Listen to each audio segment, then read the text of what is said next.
So let's try to think of worst case scenario for Democrats right now. Worst case scenario is not Joe Biden dropping out. If Joe Biden dropped out, they'd get Kamala Harris or somebody else, and then they'd have a fresh race against Donald Trump.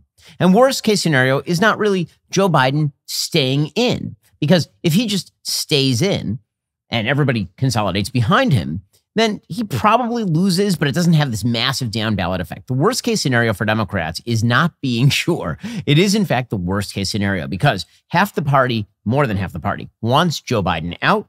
Joe Biden and his family want him in. It's tearing the party apart. It's creating massive chaos inside the Democratic Party, and it is sinking Joe Biden's poll numbers and the rest of the Democratic Party. And what Joe Biden has done over the course of the last couple of weeks is make that situation so much worse. So when you take a look at the polling data right now, the polling data is very consistent. It shows Donald Trump with a very consistent 3 to 5 point lead in the national polling data. That is according to Real Clear Politics. According to that Real Clear Politics polling average, Donald Trump is leading in the following battleground states: Arizona, Nevada, Wisconsin, Michigan, Pennsylvania, and Georgia. He is within spitting distance in Virginia, New Hampshire, and even Minnesota, all of which is a disaster area for Joe Biden because the map is very, very broad for Donald Trump, and it is extraordinarily narrow for Joe Biden.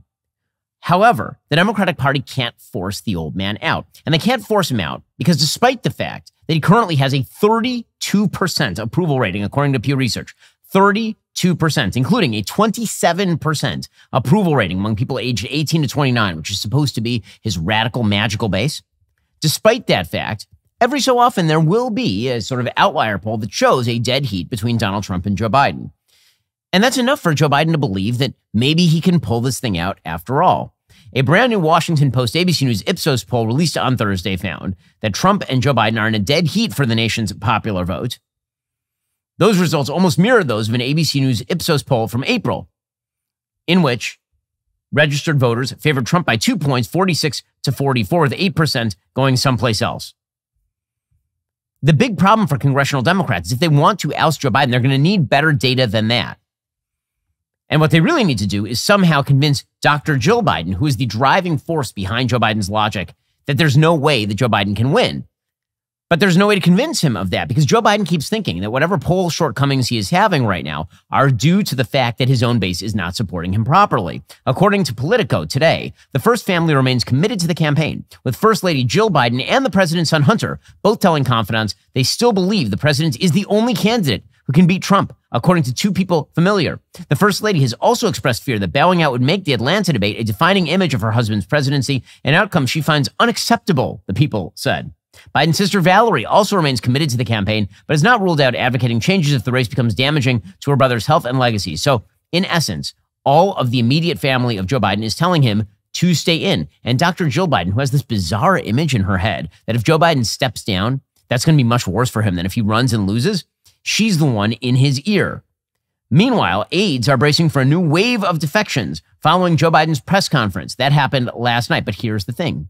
Joe Biden had his press conference last night. We'll get to it in a minute. It wasn't as big a disaster area as many of the Biden critics had hoped. In fact, it was sort of best case scenario for Trump, because if you are Donald Trump and the Republican Party and you want chaos inside the Democratic Party to maintain, what you want is Joe Biden not to perform well. He's not capable of that anymore. What you want is for him to perform just not badly enough that he sticks around. That is like best case scenario. He continues to divide the Democratic Party and be terrible, but not quite terrible enough that you can take the old man and throw him off a bridge.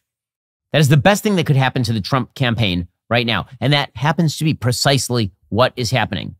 The leaks around the Biden White House are getting worse and worse and worse. According to CNN yesterday, even before Biden made remarks at the George Clooney fundraiser, whispers of concern rippled through the audience at the Peacock Theater about the president who had just arrived from a long flight from Italy. He was less cogent than usual, said one attendee, who was surprised that during a smaller meeting with donors before the main event, Biden barely spoke. Instead, this person said he left virtually all of the talk to former President Barack Obama, which struck some guests as unusual for a loquacious politician like Biden. But significantly worse than that, back in Washington, there have been clear signs throughout his term of Biden being increasingly stage managed, with lists of talking points, names of questioners, and drawings of where he should walk presented to him by aides. Ahead of closed-door cabinet meetings that Biden attends, it is customary for cabinet officials to submit questions and key talking points they plan to present in front of Biden ahead of time to White House aides. You understand what that means? That means they haven't had a regular cabinet meeting for years inside the White House. You know, one where everybody sort of comes in and informs the president and they have an interesting conversation about what's going on in the world? Nope. Instead, they're submitting pre-written talking points to White House aides so they can then translate that into Dr. Seuss rhymes for the old man. So apparently at the cabinet meetings, they are literally submitting pre-written talking points at the cabinet meetings, which is unbelievably stupid. But you know what else is stupid? Not getting life insurance. You need to get life insurance. It is a smart thing to do. I hope Joe Biden has life insurance. That dude's looking kind of peaked. Getting life insurance will give you peace of mind, knowing that if something were to happen to you, your family could cover their expenses while getting back on their feet. Policy Genius is the country's leading online insurance marketplace. It makes choosing the right policy for a family easy and quick. With Policy Genius, you can find life insurance policies starting at just $292 per year for $1 million in coverage. Some options are 100% online and let you avoid those unnecessary medical exams. Policy Genius has licensed award-winning agents and technology that make it easy to compare life insurance quotes from America's top insurers and find the lowest price. Their team of licensed experts is on hand to help you through the process. Even if you already have a life insurance policy through work, it might not offer enough protection for your family's needs. It might not follow you if you leave your job. Policy Genius works for you, not the insurance companies. That means they don't have the incentive to recommend one insurer over another. Save time, save money, provide your family with financial safety net using Policy Genius. Head on over to policygenius.com/Shapiro to get your free life insurance quotes. See how much you could save. That's policygenius.com/Shapiro.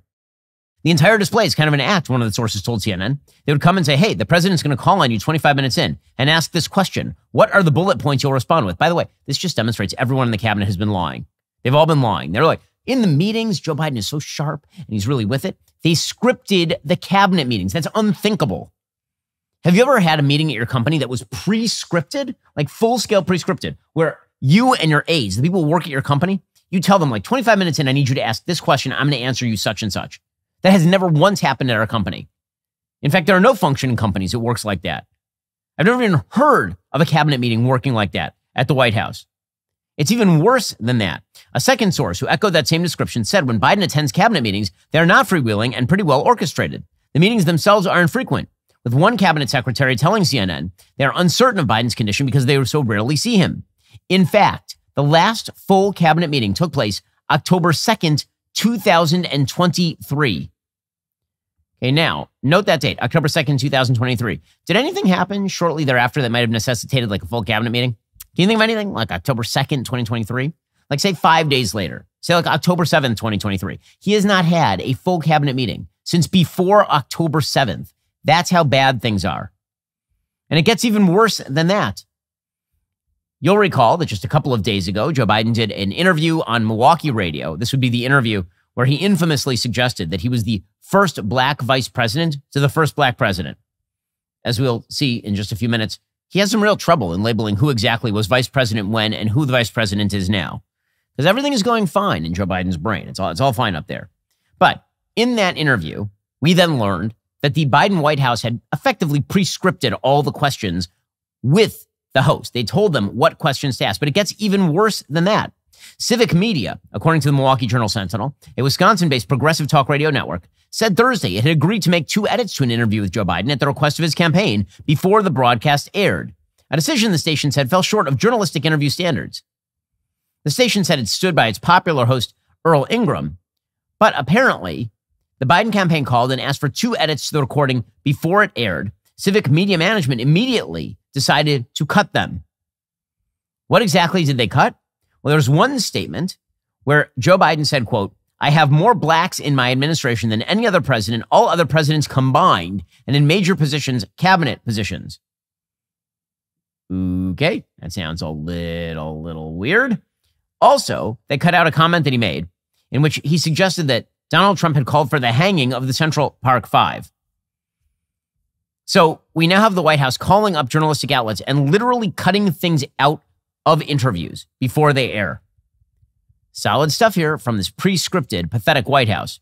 So all of this leading up to last night was building. It was really building. Article after article after article talking about the build inside the Democratic camp against Joe Biden, the massive problem they were having. The New York Times reported yesterday afternoon, quote, Biden advisors weigh how to convince him to end his campaign. President Biden found himself increasingly isolated on Thursday as a small group of his longtime aides and advisors have become convinced he will have to make what they see as the painful but inevitable decision to abandon his campaign for re-election, according to 3 people who have been briefed on the matter. In recent days, the group has been trying to come up with ways to persuade Biden to step aside from the campaign. Those discussions were recounted by 3 people familiar with them who, like others in this article, spoke on condition of anonymity to discuss a sensitive situation. There's no indication that any of the discussions have reached Biden himself, according to one of the informed people. At the center of it all is Mr. Biden, who is convinced he's the only one who can beat former President Donald J. Trump. So again, his aides are themselves leaking like fury everywhere that Biden needs to leave the race. The people closest to the president remain adamant Biden will stay in the race, according to the New York Times. But it is a massive problem, and it is a burgeoning problem. It's not just the New York Times. NBC News, quote, "No one involved in the effort thinks he has a path. Biden insiders say the writing is on the wall." The set of Democrats who think he should reconsider his decision to stay in the race has grown to include aides, operatives, and officials tasked with guiding his campaign to victory. According to Jonathan Allen, Natasha Korecki, and Carol Lee, quote, "Several of President Joe Biden's closest allies, including 3 people directly involved in efforts to reelect him, told NBC News they now see his chances of winning as zero, not close to zero, zero, and the likelihood of him taking down fellow Democratic candidates growing. He needs to drop out," one Biden campaign official said. "He will never recover from this." For 2 weeks, Biden has struggled to stabilize his campaign following a late June debate debacle. His ongoing cleanup effort has done little to reassure lawmakers and party officials. Instead, the reverse is happening. And indeed, just yesterday, 2 more House Democrats called for him to step down. One House Democrat went so far as to actually call for him to quit the presidency entirely. Forget about the race, the actual presidency, which, by the way, is the only honest answer. If you believe that he is not up to this race, then you also believe he is not up to the job of being president of the United States. Meanwhile, in advance of Joe Biden's big boy press conference, this is the big story yesterday, is that Joe Biden all week long had been touting how he was going to stand strong at his big boy press conference. Again, I didn't coin that term. The White House literally used it because they're awful at their job. Awful. They're doing the full-on huggies, "I'm a big kid now," as Joe Biden poops his pants. So they called a big boy press conference for Thursday evening, and there's a lot of buildup. In fact, so much buildup that according to Politico, House Democrats were preparing to break with Biden if he tanks his NATO press conference. Democratic lawmakers are making contingency plans, they write, in case Joe Biden tanks his highly anticipated solo press conference later Thursday, with at least a half dozen lawmakers preparing to go public against the president, according to 6 people familiar with discussions. 3 of those lawmakers had already drafted statements, according to 2 people who had been briefed on conversations. "This is a moment that will make a difference," said Representative Dan Kildee of Michigan, who's retiring from his Michigan swing seat this fall. Among House Democrats, there's a pervasive sense of panic about Biden at the top of the ticket. But there's a deep divide internally about how to handle the situation. Many are privately skeptical that any number of Democratic defections would convince Biden to leave the ticket, calling it delusional. Others insist a large enough groundswell could make a difference, pointing to House Minority Leader Hakeem Jeffries and Nancy Pelosi, who could theoretically relay concerns to Biden himself.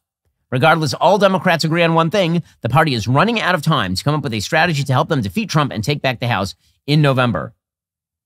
Representative Brittany Peterson of Colorado, Democrat, said Biden's NATO presser is part of a bigger picture of whether he's able to answer unscripted questions. Meanwhile, major Democratic donors are putting an end to their fundraising. They're putting it on ice until, at the very least, they find out whether Joe Biden is going to be at the top of the ticket. One Democratic donor named John Morgan, a Florida attorney major donor to Democrats, told CNN's Abby Phillip he had paused an end-of-summer fundraiser planned for Joe Biden due to uncertainty about whether Biden was even going to be on the ticket. So again, all of this has been building for 2 weeks. It should have been building for years, given the fact that the president is not only wildly unpopular in terms of policy, but also is gone in terms of his senescence. He is toast in terms of his brain.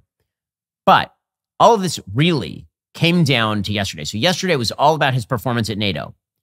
Now, the good news for Joe Biden is the bar has been set so low, so unbelievably low by his debate, that if he is at any point a little bit conscious, it appears to be a win. He barely passed that bar yesterday. Well, Joe Biden is falling apart, but you know what? You need to preserve your business. When we started the Daily Wire, the biggest question mark was what we would do for HR. We were so focused on creating good content, it was difficult to find a managing professional capable of handling day-to-day HR tasks. If this sounds like you need to talk to my friends over at Bambee. With Bambee, you're not just getting an HR manager, you're getting a dedicated partner who's available by phone, email, and real-time chat. They'll handle crucial tasks like employee onboarding, terminations, and performance reviews. With Bambee's HR Autopilot feature, you can streamline essential HR practices like employee training and feedback procedures, freeing up time for what really matters to your business. All of Bambee's HR managers are based in the United States and can support the nuances across all 50 states. HR managers can easily cost $80,000 annually, but Bambee starts at just $99 monthly. So no matter the size of your business, Bambee can work for you. Don't wait another minute. Schedule your free consultation by visiting Bambee.com right now. Type Ben Shapiro under podcast when you sign up. Spelled BAMBEE.com. That's Bambee.com. Type in Ben Shapiro to get started. Bambee.com. Type in Ben Shapiro. So going into the day, world leaders were already signaling their concerns. According to Politico, nervous world leaders greet Biden at NATO. You're worried if he knows which direction he's going, which is always a good look. According to Politico, the contrast couldn't be starker. President Joe Biden, physically and politically frail, presiding over what could be his final NATO summit at a moment when the alliance has never been so strong. NATO officials are both saddened at how Biden's fortunes have turned and frustrated the storyline has distracted from what was to be a celebratory summit. They are also increasingly resigned to his defeat this November. Now, the reality is that the Europeans, and I'm talking with a bunch of people who are at all the parties with the European diplomats at this NATO summit, and what they are saying is that the Europeans behind closed doors, they're not all that worried about Trump. They already had him as president. They can work with Trump. They know they can work with Trump. All this sort of end of world, Europe is on fire nonsense. It's not true. And as it turns out, Joe Biden has been a horrible foreign policy president. One senior European diplomat said, quote, everyone's focusing on Biden's appearance and less on Trump's statements about NATO. That's true. Again, it is not just people who are saying this behind closed doors. Perhaps the most hilarious video of the day came courtesy of Giorgia Meloni, who is the prime minister of Italy. So Joe Biden showed up late to an event, and Giorgia Meloni started rolling her eyes and glancing at her fake watch that doesn't exist.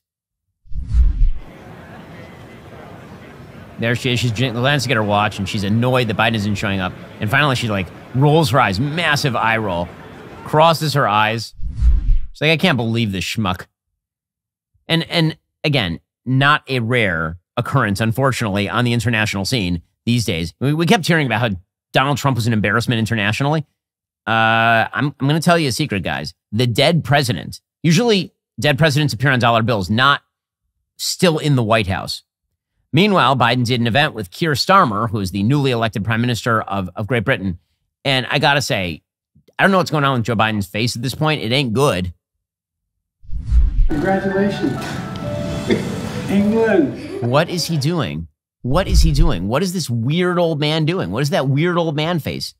It's just terrible. It looks like a parody of himself. That, however, was all lead up to the worst moment of Biden in the NATO conference. And that was his introduction to Vladimir Zelensky, the leader with whom he has been closely allied in the Ukraine versus Russia war.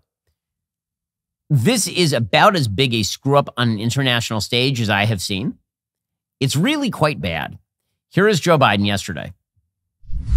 And now I want to hand it over to the president of Ukraine, who has as much courage as he has determination. Ladies and gentlemen, President Putin. And everyone claps. And then he's like, we're going to beat President Putin. He's going to defeat President Putin. I'm so focused on beating Putin, we got to worry about it. Anyway, Mr. President. I'm better. You are a hell of a lot better.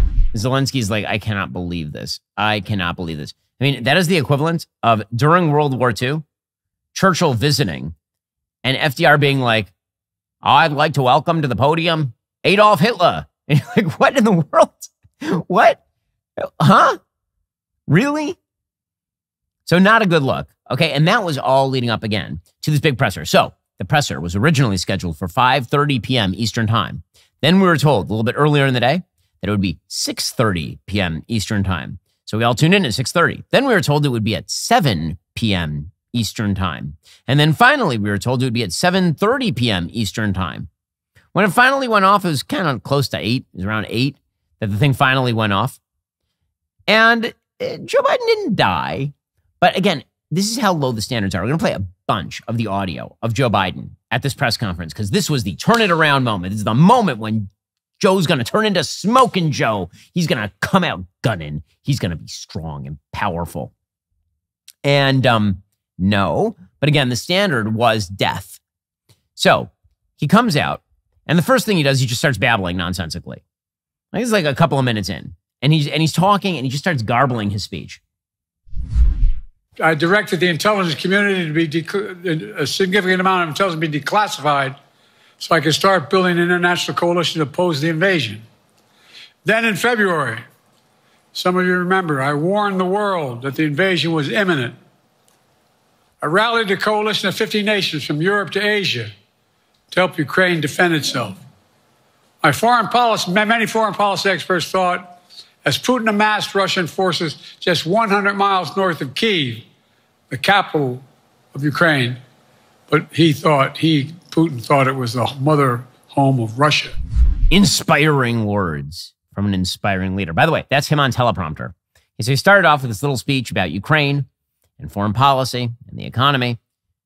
All of that was designed to sort of get him in his groove. And now he was ready to take questions. So the first thing he mentions is that it will not, in fact, be like a normal press conference where he just calls on people randomly. Nope. He has a list of reporters he's going to call on, presumably pre-screened by his team. Now, we don't know whether they had submitted their questions in advance. That's something we know that has happened in the past. I would assume in this case not. I will say that the press corps is absolutely awful at their job. None of them asked about, no cabinet meetings for 9 months. None of them asked about the fact that Joe Biden's White House literally called to edit radio interviews this week.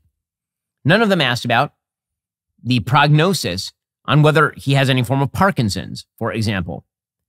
None of them asked about why Hunter Biden, a convicted felon and longtime crack addict, is now in the inner circle and attending cabinet meetings. I mean, these would all be good questions. The press didn't ask any of those. Instead, they stayed well within the boundaries of civility, shall we say.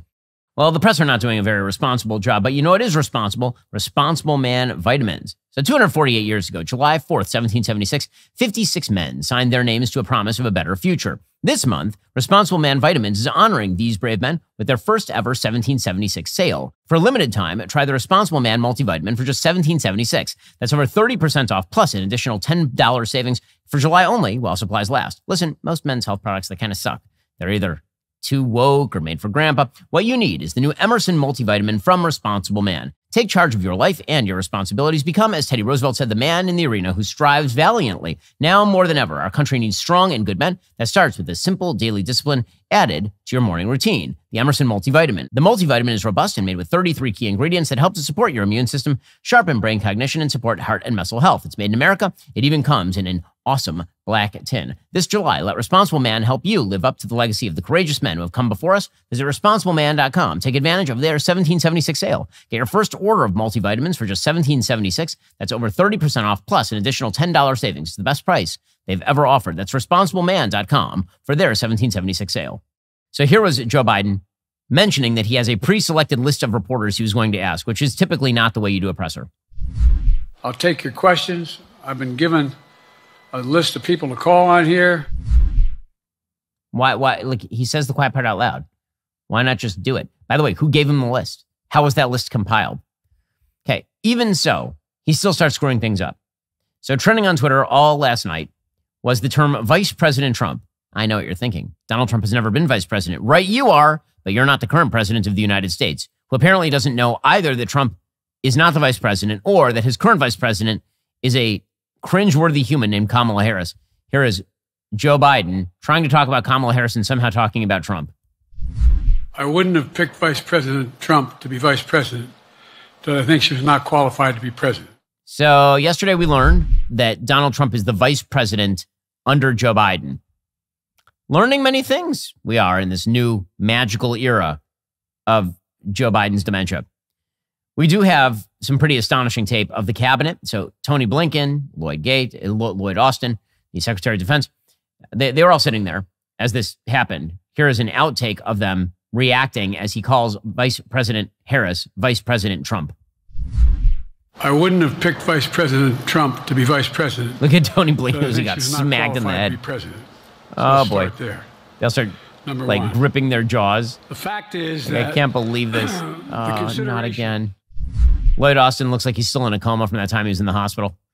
There's really strong stuff there from the cabinet. It's just Veep. Everything is Veep. Okay, so Biden was asked about mixing up Zelensky and Putin, And his answer was not magical. I wanted to ask you about your, you mixed up Presidents Zelensky and Putin earlier today. And you now have sort of your key allies, including the British Prime Minister, the President of France, and the German Chancellor having to step in and make excuses for you on that. Officials here are saying off the record that your decline has become noticeable. Hasn't this now, frankly, become damaging for America's standing in the world? Thank you. Did you see any damage to our standing by leading this conference? Yes. Have you seen a more successful conference? Yes. What do you think? And the Putin piece, I was talking about Putin, and I said, and now, at the very end, I said, Putin. I said, no, I'm sorry, Zelensky. Yeah, solid stuff there. Names. Solid stuff there from the President of the United States. I like that he gets all mad. Well, I mean, yes, if there were one-off, you just screwed him up one time, that wouldn't be a big deal. But you screw up all the time. Like, it happens all the time. That was the only tough question he really faced. He was asked about having to go to bed earlier because he literally told donors he would start going to bed earlier. That's not true. That's not true. It's not even possible to go to bed earlier than 5 o'clock in the afternoon. Presidency is the most straining job in the world, and it's 24/7. How can you say you'll be up for that next year, in 2 years, in 4 years, given the limits you've acknowledged that you have today? The limits I've acknowledged I have? There's been reporting that you've acknowledged that you need to go to bed earlier and your evening around 8.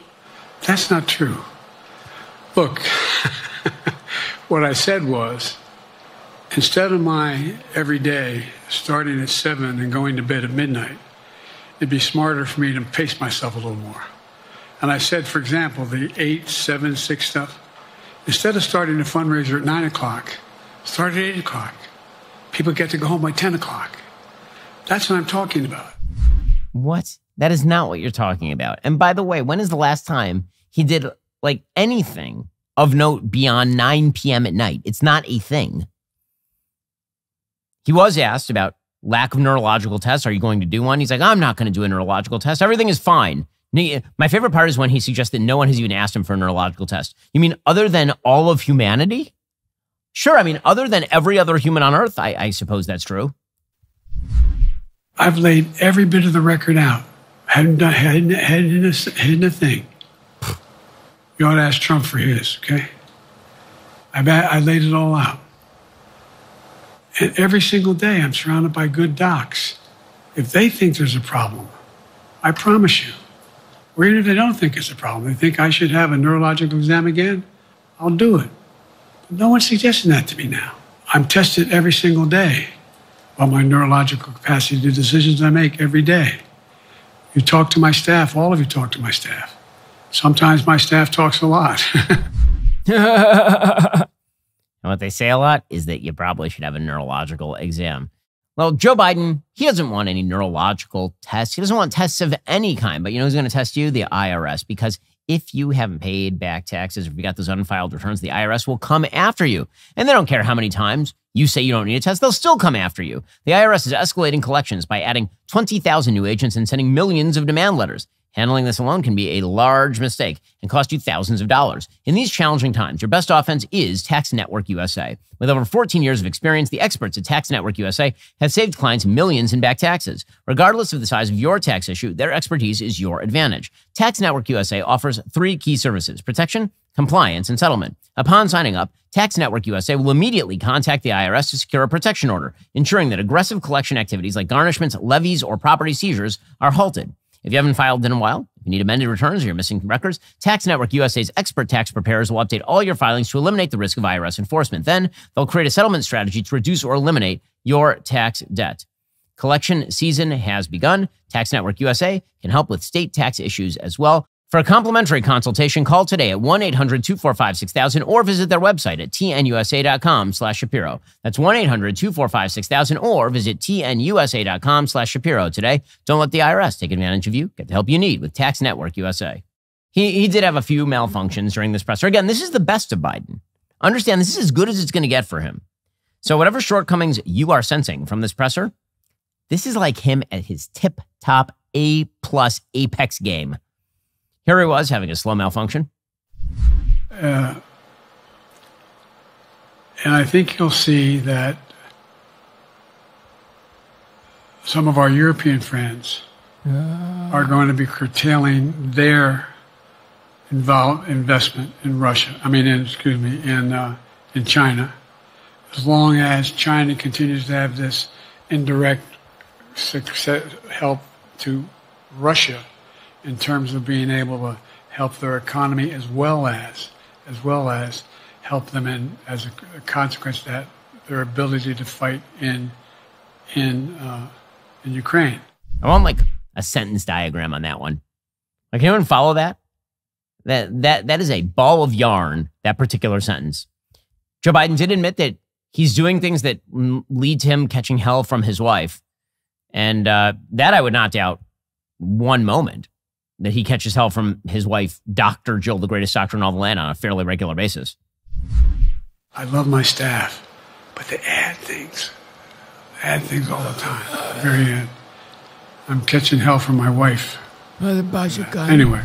There's a lot of anywaying. He also admitted at one point that he's following the advice of his commander-in-chief. What he meant here was the chairman of the Joint Chiefs of Staff. But apparently someone else is president, which is probably true. And it's probably the same lady he's catching hell from. I'm following the advice of my commander-in-chief, the chief of staff of the military, as well as the Secretary of Defense and our intelligence people. Well, in the end, it doesn't really matter because he says he's not going to go. He says he's not going to go. He says, theoretically, you could be at the convention and people could decide they don't want to vote for me, even though they're my delegates, but it's not going to happen. And what Joe Biden presser would be complete without some creepy whispering? If I may, your convention is coming up where your delegates are pledged to make you the official nominee. If they have second thoughts, are they free to vote their conscience? Obviously, they're free to do whatever they want, but I get overwhelming support. Overwhelming support. I won, I forget how many votes I won in the primary. Overwhelming. And so tomorrow, if all of a sudden I show up at the convention, everybody says, we want somebody else, that's the democratic process. It's not going to happen. Would you like a little bit more creepy whispering? Because I have more for you. If that's the sort of thing you enjoy, and it doesn't give you nightmares. Here he is explaining that literally no one thinks that he can't win. No one, except for all the Democrats coming out and saying he shouldn't run. You earlier explained confidence in your vice president. Yes. If your team came back and showed you data that she would fare better against former President Donald Trump, would you reconsider your decision to stay in the race? No, unless they came back and said, there's no way you can win. Me. No one's saying that. No poll says that. Okay. Thanks. This ends tonight's press conference. Thanks, everybody. Weird smile. Weird smile. He is a creepy elderly fellow. No one's saying. How'd you like that coming at you at 3 a.m? Well, good news. It won't happen because he's asleep by 8 p.m. He did say that the polling data are premature. So he was asked about the fact that he's losing in all the polls. So then he mischaracterized all the polling data and said they're premature. He, in fact, said the race had not even begun yet, which is weird since you already had a debate, my bud.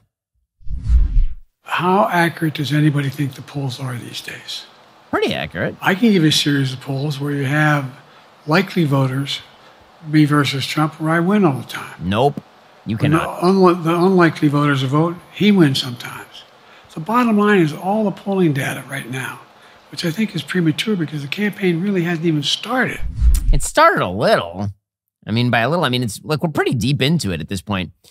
You know, we've done some whispering, but we would not be complete without some yelling, right? You got to get the full gamut of the Joe Biden experience. Again, this was his best press conference. This was him at like his finest, as we will learn from a celebratory media. Here he was just randomly yelling about gun control. This is one of my favorite things is when he ratchets up the passionometer to like 11.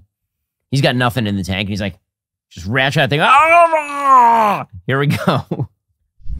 We're sitting around. That's where Kamala's so good as well. We're sitting around. More children are killed by a bullet than any other cause of death. The United States of America. What the hell are we doing? What are we doing? What are you doing?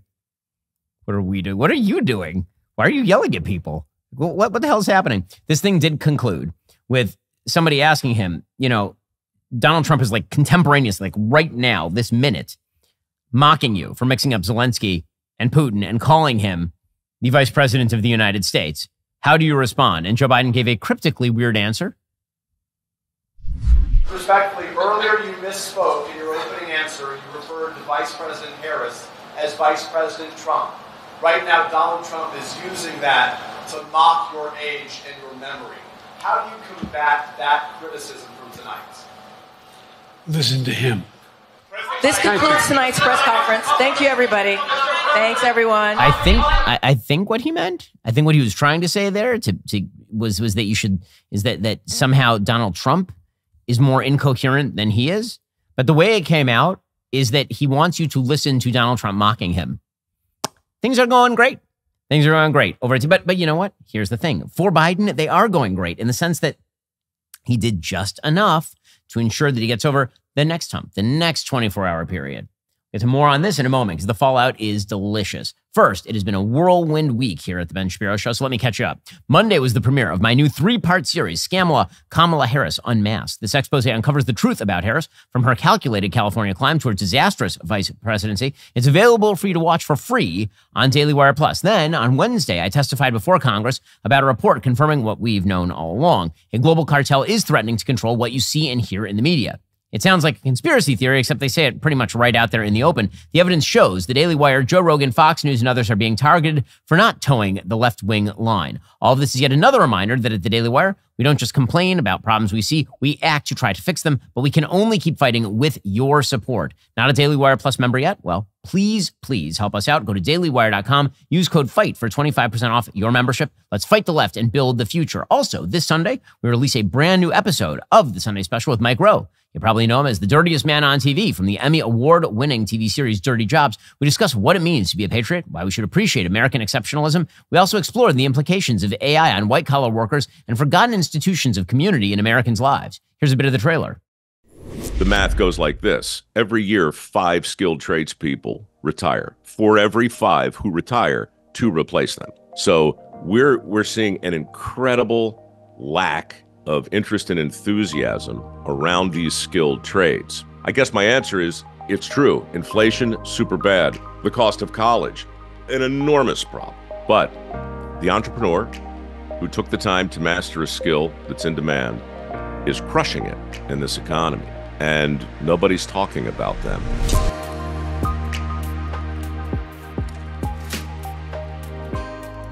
Don't miss this awesome episode of the Sunday Special with Mike Rowe. Okay, meanwhile, so the fallout. So the fallout is the Democrats don't know what to do, which is like the best case scenario for Trump. Because on the one hand, you have reports from CBS News that dozens of Democrats in the House are preparing to come out and blast Biden and say he needs to stop. On the other hand, you have members of the media saying that Joe Biden is just as amazing as he ever was. He's just insanely good, just incredible. The Washington Post, their headline today, top of their website, quote, Biden shows foreign policy depth in news conference with a few stumbles. Okay, if by foreign policy depth, you mean that he beclowned himself. I mean, his takes on Israel in this particular news conference were so delusional, they're beyond the pale of his normal levels of delusion. He was asked if he would have done anything differently in the conflict, and then he talked about how he had done the right thing by depriving Israel of weaponry in the middle of the war, didn't mention one thing about hostages, and then pretended that Hamas was not popular in the West Bank. Like, he's just wrong on everything foreign policy related it's possible to be wrong about. But again, the point is the media reaction. So you got the Washington Post backing him up. He's doing amazing. Meanwhile, the Democratic National Committee chair, Jamie Harrison, he says, this whole Zelensky, Putin, Vice President Trump thing, it's all just nitpicking. Is it really a big deal? Not on whether or not Joe Biden stumbles over things or has a stutter. I mean, hell, sometimes I can't even remember my kids' names because I'm so tired, right? So we got to stop. To stop the nitpicking, and then focus on the work ahead. This I don't disagree with you, but he's done it in the past. I get you. But Democrats are still split. They're not really sure what to do. Rachel Maddow says Joe Biden is a master of foreign policy, just a master. I mean, just a magician. A wizard of foreign policy, but he presents it badly, says Rachel Maddow. He is a master of the foreign policy field and has been for decades in his career in the Senate, the vice president, and the presidency. And yet he undercuts his own presentation of those facts simply in the way that he presents them, with his self-interrupting and elliptical style, the very soft-spoken monotone that he sometimes uses. There's a big mismatch between his stylistic presentation and his truly masterful command of the subject matter. Masterful command. On the subject that was the main focus of this presser, which was foreign policy. Okay, then Maddow went into the fact that he had said that there's no way that he's losing. And she's like, well, maybe he doesn't have the relevant data. I think that what Nicole points out about the reality about polling numbers for incumbent presidents and the real history of that versus what President Biden said, which was not actually factually accurate as far as I can tell, that's worrying, because it makes me worry that the president is being given information about his political standing that may not be based in reality, that may be sunnier than is real. But on the other hand, Joy Reid is very much in his camp. She says, no, he was awesome. He was just normal old Joe. The guy that we just saw for the last hour is definitely not someone who is considering leaving the race. He cited the polls showing that there's no data that he's seen that says that he can't win. He was very praiseworthy of Kamala Harris, of Vice President Harris, as he should be, and said some really warm and good things about her. But he also said, even though that he believes that she is clearly qualified to be president and that's why he chose her, even if someone showed him data that showed that she did better than him, unless he sees data that he can't win, this doesn't sound like a man that's thinking about getting out. Okay, so again, the divide in the Democratic Party is being exacerbated. And as Politico reports, there's still Democrats who are going to call for him to get out. In fact, just after the press conference wrapped up, there were more Democratic lawmakers who called for Biden to step aside.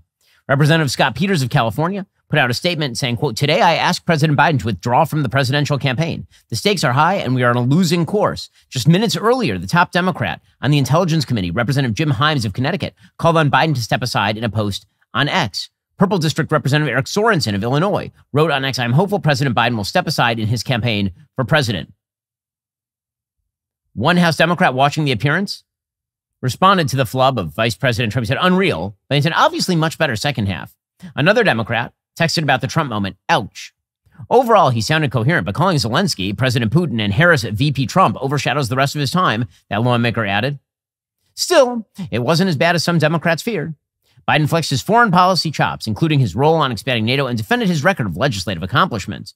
"Holy bleep, he's on fire," texted one aide as Biden lit into Trump's record. Asked about his ability to do the job, the president said there's no indication he's slowing down. He said, "I want to finish it.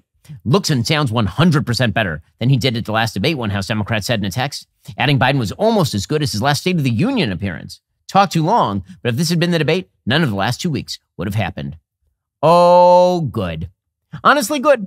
As I have said before, we do a prayer at our synagogue every week for the health of the President of the United States. And never has that prayer been more ardently said than today, when Joe Biden is busy losing his reelect to Donald Trump. And if he dropped out of the race, it would be a significantly different race. So I hope that he should live, he should be healthy, and he should just be solid enough, just solid enough that Democrats can't get rid of him. Meanwhile, Democrats are hedging their bets. They're thinking about Kamala Harris. Apparently, the Biden administration has been poll testing Kamala Harris, which is weird. Like, if they're not interested in getting rid of Biden, then why exactly are they spending their time poll testing Kamala Harris? But apparently they are. The problem, of course, is that Kamala Harris is really, really bad at this. So she was on the campaign trail. She was talking about how Joe is a fighter, which, I mean, dude can't punch his way out of a paper bag at this point, but sure. One thing we know about our president, Joe Biden, is that he is a fighter. He is a fighter. And he is the first to say, when you get knocked down, you get back up. You get back up. So we will continue to fight, and we will continue to organize, and in November we will win. Okay, but there's one problem. Kamala Harris is utterly charmless. And I don't know what it is. She has this weird verbal tick where she talks about exploring possibilities unburdened by what has been. It's like she just does it over and over and over. She sounds like Kylo Ren from The Last Jedi. She's like, well, if we get rid of all the old people, then we'll be unburdened by the past and we can explore the future together. That's like the bad guy message. That's the bad guy message in The Last Jedi. Terrible movie, but apparently Kamala Harris was in it. Here she was doing the routine again with the full facial expressions, with the hands, the whole thing. Ay, ay, ay. They taught us that we could do anything. And should never be burdened. Never burdened. By the limitations of other people to be able or not be able to see what can be. And this is that community who understands and can see what is possible, unburdened by what has been. Unburdened by what has been. Want to go into the future, which is that's where we go forward. Into the future, not backward into the past, like with the time machine, unburdened by what has been. That's a delight. Honestly, best presidential insurance Joe Biden ever had was making that lady vice president. Jen Psaki trying to make fetch happen. Here she is now trying to talk herself into the idea that Kamala Harris won't be a terrible candidate if Joe Biden has to drop. Kamala Harris, the vice president, I'm going to call her vice president now because I keep calling her. She is like, in my view, an undervalued talent. She's a very fierce communicator. She's very strong, especially on one of the core issues that made the election maybe won or lost on, which is abortion rights. And this is why I think when she did a couple of interviews after the debate, I was sitting on the set with a bunch of other NBC anchors, and everybody was like, that was great. It's like, yeah. That's what she's doing out in the country, and nobody is really tracking it. It's just, that's who she is. But there is a caricature out there. It's almost like public opinion hasn't caught up with what she is doing out there. And also, we live in a country that is sexist and racist. So like, there is that. Not everybody at all, but there is a level of it that does impact elections. It's the sexism and the racism. That's the reason no one likes her. Not that she's utterly charmless and horrifying at her job. Really, keep going with this, guys. You're doing just great. You're just doing awesome. Okay, well, there is one sort of last hope for Joe Biden, and that is maybe Jerome Powell will save him. So according to the Wall Street Journal, U.S. inflation eased substantially in June, extending a recent slowdown in price increases that clears a path for the Federal Reserve to cut interest rates by the end of the summer. Why, just in time for the election, almost as if it's on cue. The Consumer Price Index, a measure of goods and services costs across the economy, fell slightly from May, dropping the year-over-year inflation rate to 3%, which was the lowest since June 2023. Now, again, you'll notice that the year-over-year inflation rate is supposed to be 2%, so it is still 50% too high. Nonetheless, they're now talking, once again, about cutting rates. Core prices, excluding volatile food and energy items, seen as a better gauge of underlying inflation, rose 0.1% since May. That was the mildest increase since January 2021, when you-know-who took office. Altogether, the report showed prices cooled broadly in the second quarter and were below economists' expectations, the reverse of what happened in the first 3 months of the year when inflation was surprisingly brisk. The report keeps the door wide open to a September interest rate cut. No, you shock me. You shock me. You mean Jerome Powell might cut rates just in time for Joe Biden's end of run? No. Investors don't expect the Fed to lower interest rates in July, but they're looking at a September cut. I can't believe it. Why it's so convenient. It's just so convenient. I mean, never mind the fact that, again, the inflation is still running 50% too high. We got to cut those interest rates just in time for the election and hopefully jog Joe Biden to victory. But don't worry, it's all apolitical. Meanwhile, while Joe Biden continues to tout the magic of NATO, the actual increasingly awesome strength of NATO, NATO still is not providing Ukraine the actual necessary resources for a counteroffensive this year. According to the New York Times, despite billions of dollars in additional weapons and security assistance NATO announced this week, Allied officials said Ukraine would not be ready to launch a dramatic counteroffensive or retake large swaths of territory from Russia until next year. Donations of missiles, combat vehicles, ammunition, and air defenses from the United States and European countries will take weeks, if not months, to reach the front lines. Some of the newly committed weapons have not yet been bought or built. So, good news. I'm so glad that Joe Biden slow-walked all of this stuff. I mean, he slow-walked it to Israel also. Again, I don't know what this administration has against our allies actually winning or being provided the weaponry necessary to cut the best possible deal with Russia, per se. But they're doing it now, belatedly, as always. Apparently, several allies have promised new assistance, but it was not clear when any of the material would be delivered.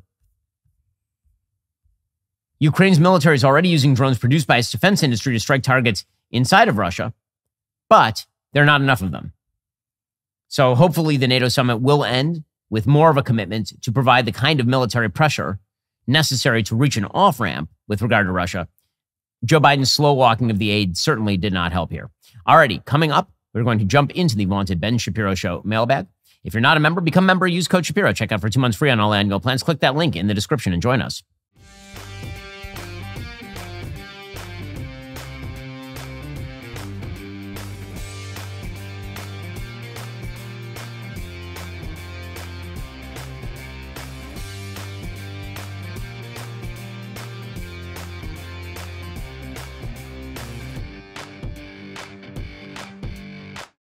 Do you know what big tech and big government have in common? They both like silencing dissenting voices. It's one of their things. Let's say that you're a proud gun owner and you want to talk on social media about the right to bear arms. Well, good shot, your post will be flagged by a content moderator. You might end up on some kind of government watch list. To fight back against having your voice censored by both big tech and big government, I recommend ExpressVPN. Big tech tracks everything you do online, what you're searching for, the videos you watch, everything you click. They can match your activity to your true identity using your device's unique IP address. When I use ExpressVPN, they can't see my IP address at all. My identity is anonymized by a secure VPN server. Plus, ExpressVPN encrypts 100% of my internet data for protection from hackers and eavesdroppers. ExpressVPN is by far the best VPN I've tried. It's the VPN rated #1 by CNET, The Verge, and countless other tech publications. The thing I love most about ExpressVPN, super easy to use. The app has one button, you tap it, you're protected, it's that simple. Stop letting big tech and big government censor and track you. Defend your right to protect yourself at expressvpn.com/Ben. That's EXPRESSVPN.com/Ben to get 3 months for free. Visit expressvpn.com/Ben to learn more.